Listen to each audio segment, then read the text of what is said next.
नमस्कार, good morning. जैसा कि आप सभी को मालूम है कि अपन रोज़ स्पेशल न्यूज, करंट अफेयर और एग्ज़ाम के पॉइंट ऑफ व्यू से जो एमसीक्यू मोस्ट इम्पोर्टेंट एमसीक्यू होते हैं उसके बारे में अपन आप लोगों से डिस्कस करते हैं हम। तो चलिए बिना टाइम वेस्ट किए स्टार्ट करते हैं आज का वीडियो। ये हैं बांग्लादेश के प्रख्यात साहित्यकार जी हैं, इनका निधन हो गया है। तो चलिए इनके बारे में जानते हैं कौन है ये। बांग्लादेश के प्रख्यात साहित्यकार और प्रोफेसर अनीसुज्जमान जी का निधन। नाम क्या है उनका? अनीसुज्जमान। ये बांग्लादेश के प्रख्यात साहित्यकार और प्रोफेसर थे। ठीक है, तो इनके बारे में अपन डिटेल से जानते हैं। बांग्लादेश के प्रख्यात साहित्यकार, शिक्षाविद और प्रोफेसर अनीसुज्जमान का निधन। वर्ष 2012 से बांग्ला अकादमी के अध्यक्ष भी थे। वह एक स्वतंत्रता सेनानी भी थे और उन्होंने पाकिस्तान के खिलाफ भाषा आंदोलन में भी भाग लिया था। इसके पॉइंट क्या होंगे? जैसे वह 2012 से बांग्ला अकादमी के अध्यक्ष थे, वह स्वतंत्रता सेनानी भी थे और बांग्लादेश पाकिस्तान के खिलाफ भाषा आंदोलन में भी इन्होंने भाग लिया था। प्रोफेसर अनीसुज्जमान ने अपने शानदार कैरियर में शिक्षाविद, अकादमिक, लेखक और सामाजिक कार्यकर्ता के रूप में विभिन्न प्रकार के पुरस्कार भी जीते थे। इन्होंने 1985 में इकुशी पदक से सम्मानित किया गया था और 2014 में भारत सरकार द्वारा उन्हें पद्म भूषण पुरस्कार से भी सम्मानित किया जा चुका है। ये एक अच्छी न्यूज़ है, इसके बारे में डिटेल से आप पढ़ें वीडियो को पॉज करके।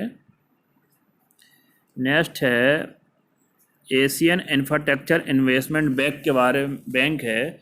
इसके बारे में कुछ बहुत जैसे डिस्कस हो रहा है, तो जानते हैं क्या चल रहा है ना। भारत सरकार, पश्चिम बंगाल राज्य सरकार और Asian infrastructure investment bank AIIB ने 145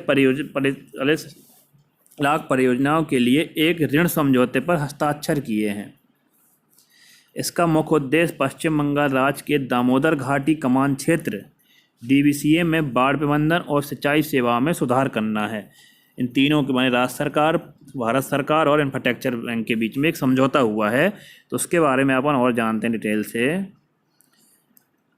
क्यों चर्चा में है ये चीज़, है ना। तो हाल ही में भारत सरकार, पश्चिम बंगाल राज्य सरकार और विश्व बैंक के मध्य पश्चिम बंगाल के दामोदर घाटी कमान क्षेत्र DBCA में सिंचाई सेवाओं और बाढ़ प्रबंधन के लिए $145 मिलियन के ऋण समझौते पर एक अनुबंध किया गया है। इसके प्रमुख बिंदु कौन से हैं? इस परियोजनाओं के माध्यम से पश्चिम बंगाल के 5 जिलों में लगभग 2.7 मिलियन किसानों को बेहतर सिंचाई सेवाओं का लाभ मिलेगा। इस क्षेत्र में प्रतिवर्ष आने वाली बाढ़ के बेहतर प्रबंधन से मदद मिलेगी। समझौते के तहत ये बात हुई है। परियोजना की कुल लागत $413.8 मिलियन है, जिसमें से $145 मिलियन विश्व बैंक और $145 मिलियन एशियाई अवसंरचना निवेश बैंक और $123.8 मिलियन का पश्चिम बंगाल सरकार द्वारा वित्त पोषण किया जा रहा है। विश्व बैंक द्वारा दिया जा रहा ऋण 6 वर्ष की अनुग्रह अवधि और 23.5 वर्षों का परिपक्वता अवधि के लिए है, माने मैच्योरिटी पीरियड। याद है मुख्य बिंदु हैं ये एशियन डेवलपमेंट इंफ्रास्ट्रक्चर, इसमें ये समझौता हुआ 3 बीच। एक MCQ क्वेश्चन है, केंद्रीय मंत्री अपने कौन है? रक्षा मंत्री केंद्रीय श्री राजनाथ सिंह हैं, भाजपा के, लखनऊ से सांसद हैं, ने घरेलू रक्षा और एरोस्पेस के लिए कितने करोड़ की योजना की मंजूरी दी है? केंद्रीय रक्षा मंत्री ने 400 करोड़, 300 करोड़, तो आप बताएं। 400 करोड़ की मंजूरी दी है रक्षा मंत्री ने घरेलू रक्षा और एरोस्पेस के लिए। ठीक है, नेक्स्ट है MCQ है, उस राज्य केंद्र शासित प्रदेश का नाम बताइए जिसमें केंद्र सरकार ने बहुउद्देशीय परियोजनाओं की संशोधित विस्तृत परियोजना रिपोर्ट DPR इसको शॉर्ट में बोलते हैं, DPR को मंजूरी दी है केंद्र सरकार, प्रदेश का नाम बताइए। वो है जम्मू कश्मीर, सी।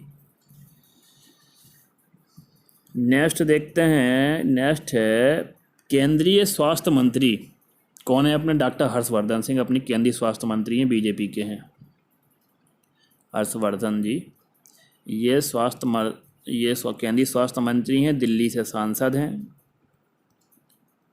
बीजेपी के। ठीक है, तो उन्होंने हाल ही में 32वीं राष्ट्रमंडल स्वास्थ्य मंत्रियों की बैठक में भाग लिया था। तो राष्ट्रमंडल का सचिवालय कहाँ स्थित है? लंदन, नई दिल्ली, बीजिंग, सियोल और सिडनी। तो इसका सचिवालय है लंदन में, याद रखिएगा। नेक्स्ट जानकारी है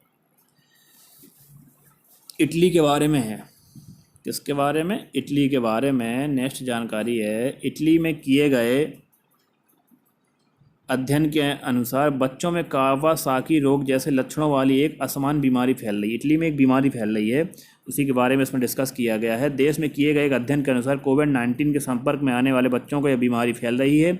इस बीमारी के फैलने की जानकारी न्यूयॉर्क, पेरिस और फ्रांस से भी प्राप्त हुई है। इटली ने बताया है ये बच्चों में एक कावासाकी रोग जैसे लक्षणों वाली एक बीमारी फैल रही है। कावासाकी रोग को लिफ्ट नोड सिंड्रोम के नाम से भी जाना जाता है। यह बीमारी अधिकांशतः 5 साल से कम बच्चों की उम्र में को होती है, लेकिन हाल के सालों में यह बीमारी 15 साल के बच्चों में भी देखी गई है। पहले 5 साल के बच्चों में यह बीमारी होती है, लेकिन अभी 15 साल के बच्चों में यह बीमारी देखी गई है। कावासाकी रोग के कारण रक्त वाहिनियों में सूजन आ जाती है। इस रोग में ग्रसित होने पर रोगी बुखार से पीड़ित हो जाता है और बुखार कम से कम 5 दिन तक रहता है। बुखार अधिक समय तक भी बढ़ सकता है। रोगी के गले में दर्द, सूजन और सूख जाते हैं। हाथ और पैर की उंगलियां लाल हो जाती हैं। ये इटली के किए गए अध्ययन के अनुसार बच्चों की बीमारी के बारे में बताया गया है। Thank you.